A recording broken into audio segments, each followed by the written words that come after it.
Syedaralun, personel Satpol PP Loksmawe pada Kamis 3 November 2022 telah memasang polis lain pada 20-an lapak pedagang yang berada di sejumlah badan jalan. Sekretaris Kantor Satpol PP dan WH Kota Loksmawe, Heri Maulana menjelaskan ada 3 langkah yang diambil dalam melakukan penertiban terhadap pedagang pada Kamis hari ini. Pertama, hanya tahap peringatan kepada para pedagang kaki lima yang membuka lapak di badan jalan. Peringatan agar para pedagang bisa memindahkan lapaknya. Bila mana sudah selesai berjualan, jangan ditinggalkan di badan jalan dan tidak membangun bangunan bersifat permanen. Kedua, pihaknya langsung memasang polis lain pada lapak pedagang. Hal ini sehubungan pemiliknya sudah diberi peringatan berulang kali, tapi tetap tidak memindahkan lapaknya usai berjualan. Total lapak yang dipasang polis lain kali ini sekitar 20-an. Bagi pemilik lapak yang sudah pasang polis lain, maka diwajibkan untuk datang ke kantor untuk membuat surat pernyataan agar lapak bisa dipindahkan usai berjualan.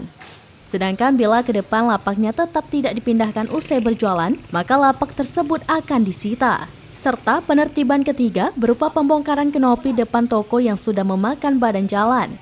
Pembongkaran kanopi ini dilakukan juga sehubungan sudah diberi peringatan berulang kali, tapi tidak dibongkar sendiri oleh pedagangnya.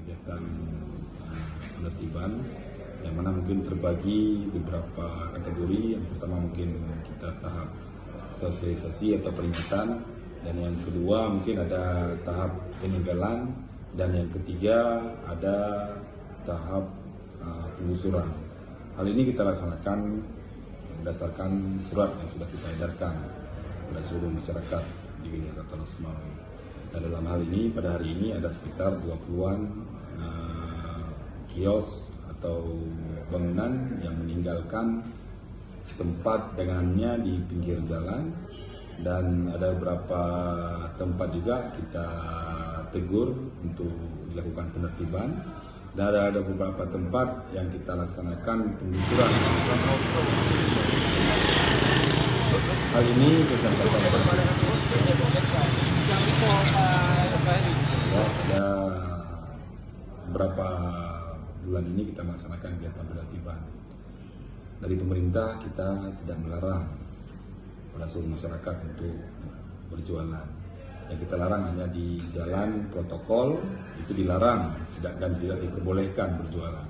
Dari tempat lain kita hanya menertibkan dan berjualan dibolehkan asalkan setelah. Dari Loksmawe, Saiful Bahri, Serambi On TV.